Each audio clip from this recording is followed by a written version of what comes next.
Artificial intelligence में कल हमने जो स्टार्ट किया था वो था व्हाट इज़ प्रोलॉग, ठीक है। तो प्रोलॉग क्या था, प्रोलॉग एक बार रिवाइज कर लेते हैं। Prolog is the most commonly use logic, ठीक है। प्रोलॉग एक बहुत ज़्यादा कॉमनली यूज होने वाला लॉजिक था जो जिसका सिंपल सिंटैक्स होती है। प्रोलॉग की फुल फॉर्म थी प्रोग्रामिंग इन लॉजिक, ठीक है। हाई लेवल इंटरेक्टिव लैंग्वेज होती है ये, और लॉजिक प्रोग्रामिंग लैंग्वेज है, ठीक है। ये हमने कल कवर कर लिया था। आज हम देखते हैं इसके बाद का कंटिन्यू करते हैं, ठीक है। व्हाट इज़ प्रोलॉग के बाद तो ये क्या है, programming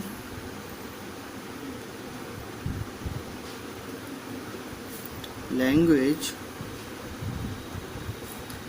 are of two kinds, ठीक है। प्रोग्रामिंग लैंग्वेज दो तरह की होती है। किस टाइप्स की, एक होती है प्रोसीजरल, ठीक है, जिसमें बेसिक, पास्कल, C++ और जावा, ठीक है, ये आती हैं। इसके बाद एक होती है डिक्लेरेटिव। डिक्लेरेटिव में आती है लिस्प, प्रोलॉग और ML, ठीक है। तो ये डिक्लेरेटिव होती है हमारी। तो प्रोग्रामिंग लैंग्वेज दो तरह की, जिसमें हमारी प्रोसीजरल में जो हमारी नॉर्मल लैंग्वेजेस यूज़ होती हैं, ठीक है, C programming, C++, BASIC, Pascal, Java, ये सारी चीज़। डिक्लेरेटिव में हम जिनको डिक्लेयर करके यूज़ करते हैं, ठीक है। फिर इसके बाद in procedural programming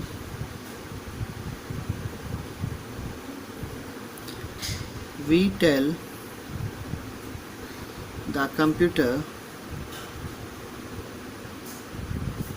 how to solve a problem। तो हम प्रोसीजरल प्रोग्रामिंग में क्या करते हैं, हम बताते हैं कंप्यूटर को कि कैसे प्रॉब्लम सॉल्व करनी है, ठीक है। तो किस टाइप से प्रॉब्लम सॉल्व होगी वो हमें डिफाइन करना होता है, ओके। इन डिक्लेरेटिव प्रोग्रामिंग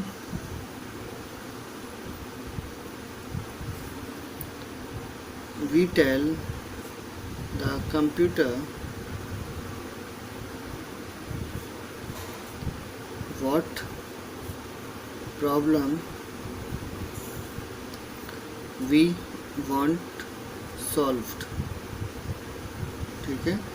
तो डिक्लेरेटिव में क्या होता है, डिक्लेरेटिव प्रोग्रामिंग में हम बताते हैं कंप्यूटर की कौन सी प्रॉब्लम हमें सॉल्व करनी है, ठीक है। वहाँ पे प्रोसीजर में कैसे करनी है और यहाँ पर कौन सी करनी है, ठीक है। कैसे और कौन सी में डिफरेंस है थोड़ा सा, ठीक है। तो इस टाइप से ये प्रोलॉग वर्क करता है। तो how in Prolog we are often forced to give clues as to the solution method, ठीक है।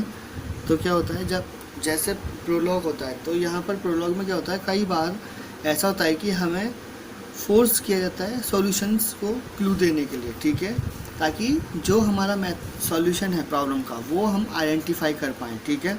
तो हम कई बार इसमें क्लू प्रोवाइड कर देते हैं, ठीक है। ऐसा प्रोलॉग में होता है, ठीक है। अब आता है the use of Prolog. Prolog का यूज़ कैसे होता है, ठीक है।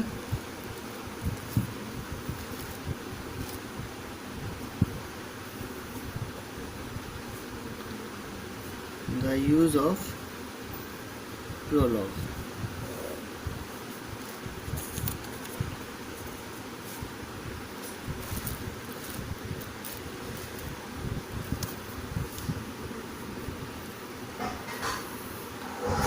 Prologue is used in artificial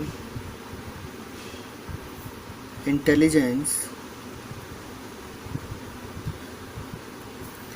applications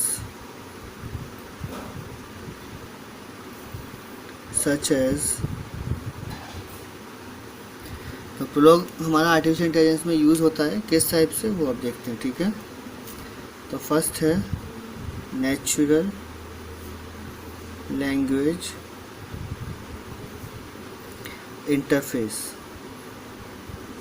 ठीक है। नेचुरल लैंग्वेज इंटरफेस होता है प्रोलॉग के अंदर, तो नेचुरल लैंग्वेज इंटरफेसेस के थ्रू होता है, ठीक है। फिर ऑटोमेटेड रीजनिंग सिस्टम्स, तो प्रोलॉग में क्या होता है, ऑटोमेटेड रीजनिंग सिस्टम होता है, ठीक है। ऑटोमेटिकली हमारे जो भी क्वेश्चंस आते हैं रीजनिंग के बेस्ड होते हैं, जिसमें हमें आइडेंटिफाई करना होता है, तो हम उसमें यूज़ कर लेते हैं रीजनिंग को। रीजनिंग से क्या होता है कि हमारे जो भी एज ए ह्यूमन की तरह से वहाँ पे वो ह्यूमन एस्पेक्ट पे वो सोच सकता है कंप्यूटर सिस्टम, ठीक है। फिर expert system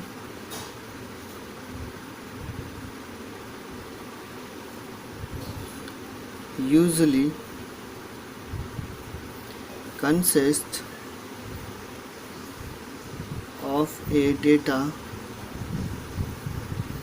base of facts and rules and an inference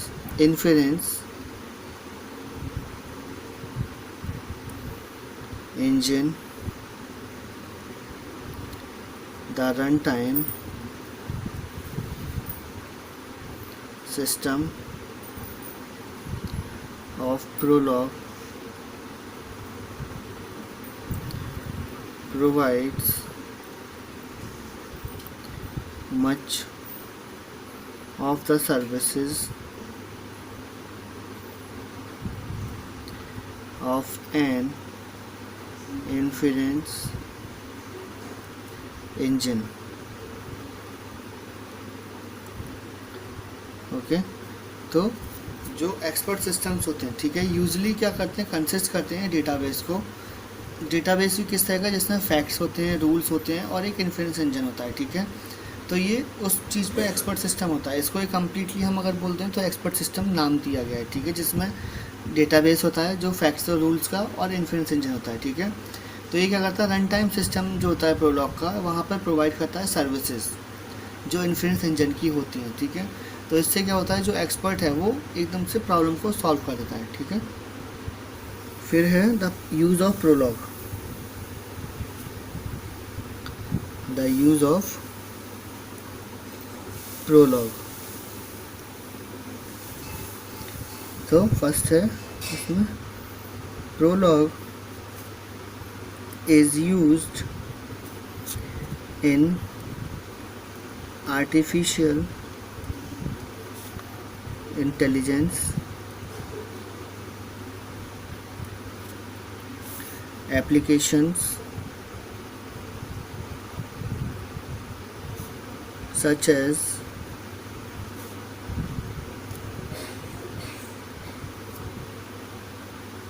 नहीं, sorry, the use of Prolog नहीं, what is Prolog used for, ये नहीं है। What is Prolog used for, Prolog अब किस लिए यूज़ होता है, ठीक है, वो देखते हैं। गुड एट, प्रोलॉग किस में गुड है, grammars and language processing,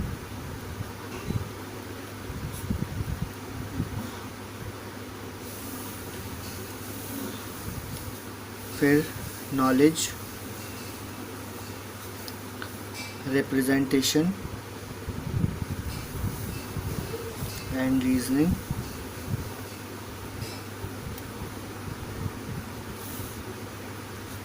unification,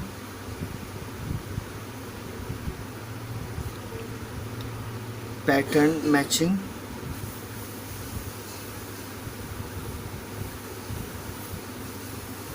और प्लानिंग एंड सर्च। तो प्रोलॉग यूज़ होता है, ठीक है, किस में, गुड डैट। तो गुड किस में है, Prolog, grammars and language processing, इसकी लैंग्वेज और ग्रामर प्रोसेसिंग अच्छी है। नॉलेज रिप्रेजेंटेशन एंड रीजनिंग इसकी ज़्यादा बेटर रहती है प्रोलॉग की। फिर यूनिफिकेशन इसमें इजी तरीके से हो जाता है। पैटर्न मैचिंग ज़्यादा अच्छे से हो पाती है इसमें। और प्लानिंग एंड सर्च, ठीक है, तो कोई भी प्लानिंग करनी है वो इसमें ज़्यादा अच्छे से हम कर पाते हैं, ठीक है। इसके बाद प्रोलॉग किस में बुरा है, ठीक है, बेकार है, poor eight.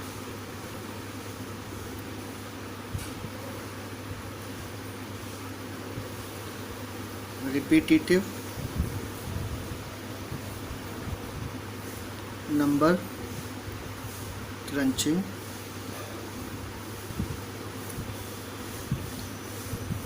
representing complex data structures,